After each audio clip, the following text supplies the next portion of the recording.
Hey there, I am back with another deck review, and today we're going to be looking at Heartless from Thirdway Industries and designer Giovanni Moroni.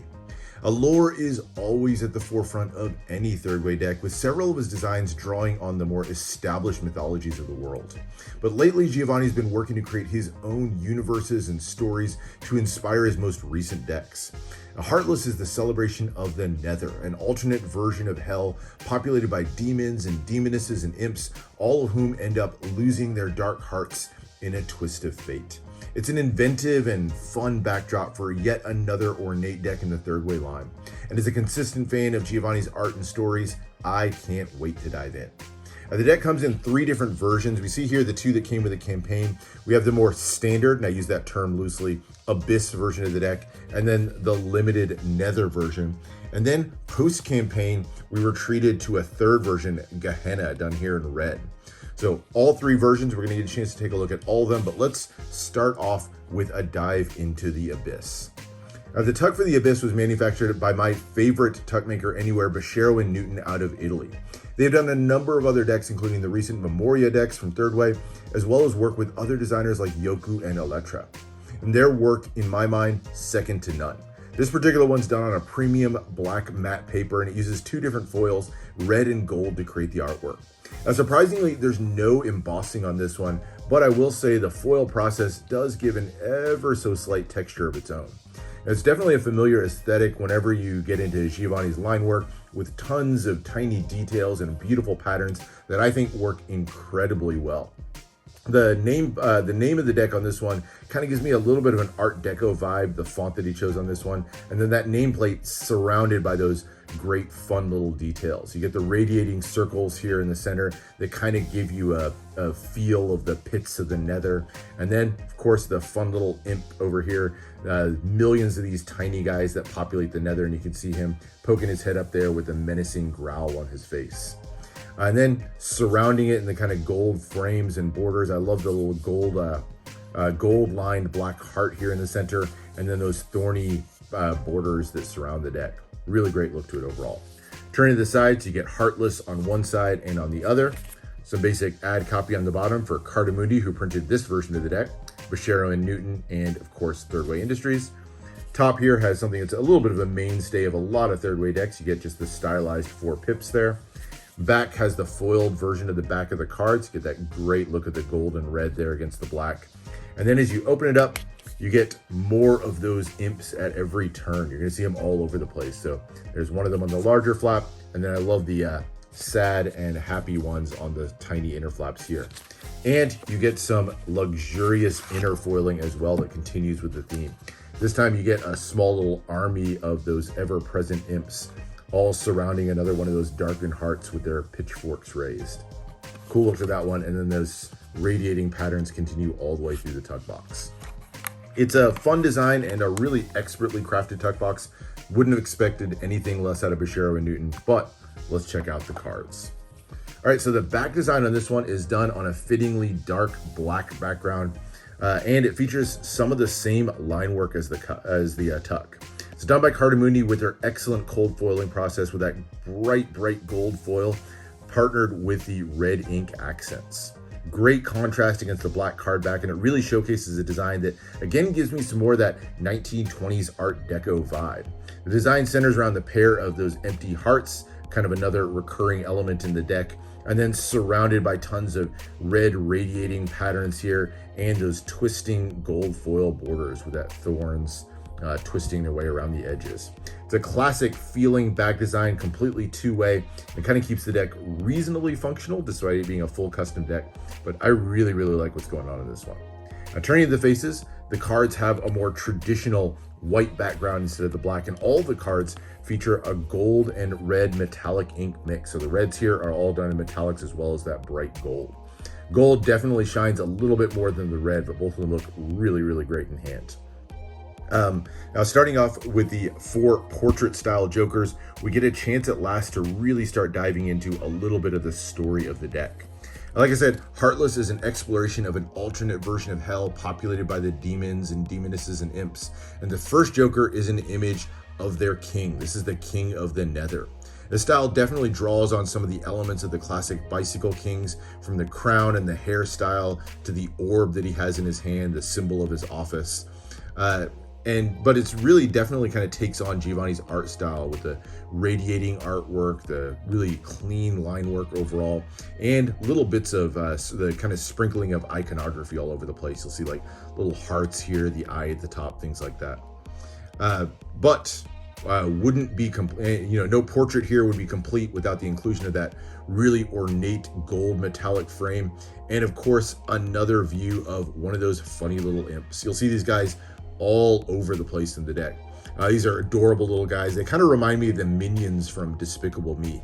They're tiny, mischievous, cute, and of course just a little bit nefarious at the same time. So they end up becoming sort of a mascot of the deck as we continue.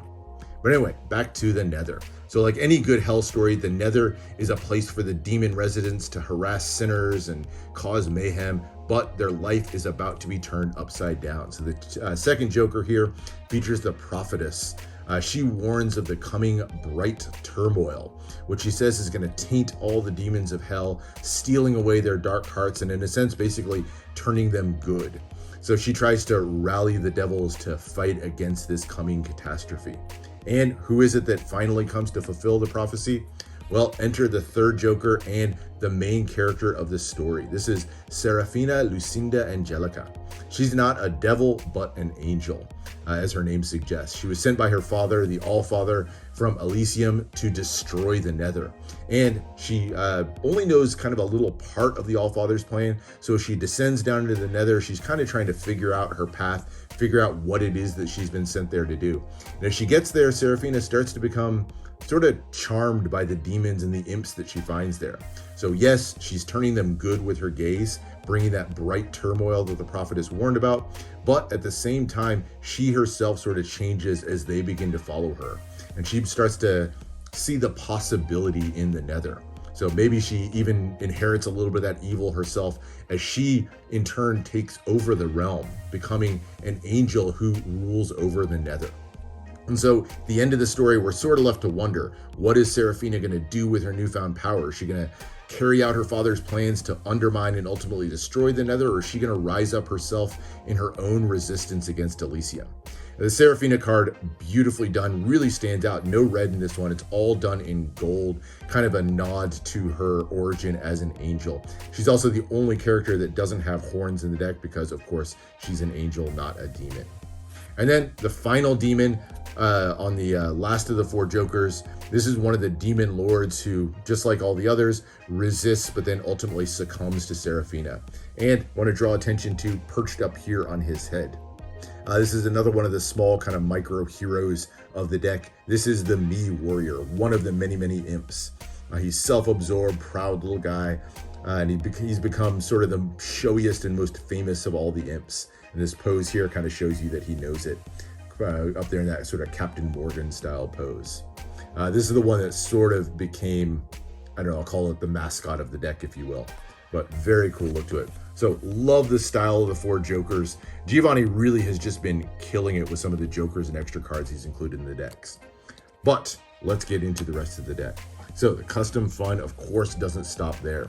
The four aces all feature relatively small pips in the center, black and classic red, slightly customized on the pips, index and the pip in the corner. You get a little bit of a custom font, but pretty standard looking otherwise. But what really stands out on this one is the explosion of gold metallic ink in the line work in the backdrop. Fun little look at the little imps here circling around the pip, a bunch of them raising their pitchforks, and then each one of them features a similar design, but you get a custom expression on the face of the imp at the top. So each one of them with a slightly different expression, a little emotion that they're kind of portraying through their faces. Beautiful look to the four aces. No one power ace, just all four of them really beautifully done. And then the number cards all feature a slightly toned down but still extravagant explosion of radiating gold ink, the thorny borders around the edge. Kind of gives you a beautiful backdrop in that glowing gold metallic ink. The black pips in the center, or the red pips as you get to the red cards, very small, pretty simple, but still nice and easily readable, even with that gold ink surrounding it in the background. So there's your clubs. probably the most customized of the 4 pips. And then into the diamonds. So there's your number cards, all really nicely done. Like I said, that gold watermark or backdrop really stands out.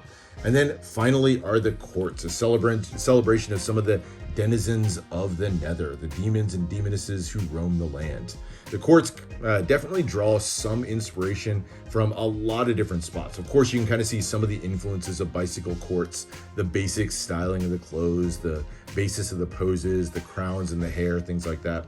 But of course, these are fully custom. Gold and red metallic ink everywhere helps these to really glow. And you'll see the tiny little demons, the wings, the horns, just popping up all over the place. So beautiful look to it, and kind of a trademark of any Thirdway card. In the background, you'll see, again, more of that iconography, whether it's kind of a random lightning bolt, this little random symbol over here, the sparkles, just all sorts of little fun details all over the place. Artwork in these, a good mixture in my mind of classic and custom. And the style to me kind of feels like a mixture of a few different designs from Thirdway decks of the past. I can definitely feel influences from Omnia, Apocalypse. Even on cards like this, I can feel a little bit of Delirium kind of coming through. The way that mouth is drawn and the eyes definitely feels like the Delirium decks. So it's kind of a cool mixture of the different styles that I think works really well. I love the courts in this deck. So no real backstories given to the individual cards, at least not yet. Maybe that's to come at some point in the future, but a fun way to explore the seemingly endless citizens of hell and of course their imp companions. And that is the the Abyss version of the deck. So these are printed by Cardamundi on their ultra thin stock. So very soft feeling cards, great handling on these. But this is the only version of the deck that's printed by Cardamundi. So we have 2 more versions of the deck to go. Second one we're going to come up to, this is my favorite version of the deck. This is the Nether version. These were printed by Legends, including the tuck boxes. Tuck boxes were also done by Legends. So while these were Bashero and Newton and Cardamundi that did the cards, the entire Nether deck was done by Legends. Now they also did a great job with the foil on the cards. You'll see, and it's very subtle, but the foil is a little bit thicker, a little bit blunter on this one. I like the slightly more intricate foil that Bashero and Newton was able to pull off. But still a beautiful design, the same basic design. This time though, the gold and red foil has been replaced with red, and then this beautiful violet or purple color. It's a great, unique color to it. Just amazing contrast on this one against the black. So great look to it overall. Otherwise, the same designs. Of course, you're going to get a change in the ad copy on the bottom since these weren't made by Cardamundi. And these, because they're the limited version, have the purple seal included as well. So these are numbered out of the 888 deck run. Usually, whenever Giovanni does his seals, it just has the number, so it doesn't have out of 888, but that's how many of these were made. It is a perforated seal, and as you open it up, more of the reds and purples with the same basics of the design that we saw before. And then interior foiling done in purple instead of red. So great look to it as well. Like I said, I like the Bashero and Newton version of the tuck a little bit better, but these are beautiful as well. And then changes in the card as well. So of course you'll see the fantastic purple gilding on this one, that light violet color. Great look to it overall, and it pairs beautifully with the purples and reds that are used, 2 different colors of foil on the back design of the cards. Nice bright look to it overall, and a great match with some really distinctive gilding. Again, same design work on these as the Abyss version of the deck. And then as you turn to the faces, another thing I absolutely love, the red cards on these. Really just absolute standout. Great contrast with that gold as well. Just a beautiful look to it, and really kind of gives an entirely different vibe to the decks. That red, even though you get a little bit of red on the tuck, seeing the cards that bright red just really stands out as you pull them out of the box. Most of the artwork on this one is the same. There are some slight differences, including the Jokers in this one. So there's only 2 Jokers instead of the 4 that we got in the Abyss version of the deck. This one includes another look of the King of the Nether, and then a look at his bride, the Queen of the Nether. So no look at Seraphina or the Prophetess in this one. Instead, we get the King and the Queen of the Nether. The cards themselves get that same gold background metallic ink on these. Metallic ink, I will say, not quite as shiny, I guess I would say, from Legends. Still pretty good look to it, and it really does contrast nicely against that red back design. And then as you get to the court cards, again, very, very similar artwork. There are some slight tweaks, but only very, very slight tweaks, you know, maybe like a slight facial expression or maybe the look of one of the imps or something like that. But the cards themselves feature very, very similar artwork. And then the red cards, since we have red backgrounds on these, can't have red pips on these, so instead opted to go with the gold ink for the pips as well. So nice look to these. Definitely the gold with the gold background, not quite as readable as it was with the other deck, but still a beautiful look to these as well. So I like what's going on with these. I love red cards, and I think these really, really stand out. But otherwise, very, very similar artwork on these. Now this one, I gotta say, this is probably my favorite version of the deck. I love the cards, the thin cards, and the quality of the tuck box in this one, but the colors used for Nether are the ones that really stand out to me. That purple, just so distinctive. Now the cards themselves, still pretty thin, but not quite as thin as Cardamuni, who for me does the thinnest cards that you'll find anywhere. But these still handle really, really nicely, even with the gilding. So no complaints on that front. And then finally, we get a look at the last version of the deck, Gehenna. Now, I mentioned these were released after the campaign. This is the most limited version of the deck. There's only 666 of these, so not limited. And then you have 888 for Nether, and then 666, appropriate number there for Gehenna. This one's done on a kind of a deep maroon cardstock, and then you get two different colors of foiling. You get that kind of pinkish magenta color, and then the darker red color foil. So very subtle contrast in this one. You get red and pink on red, but looks beautiful in hand. I will say, you know, if you're somebody who likes to take photographs of your cards, this is probably gonna be the hardest one of the decks to take pictures of, just because you don't get quite as much contrast, but you get it in hand. I think this one looks fantastic, just like the others.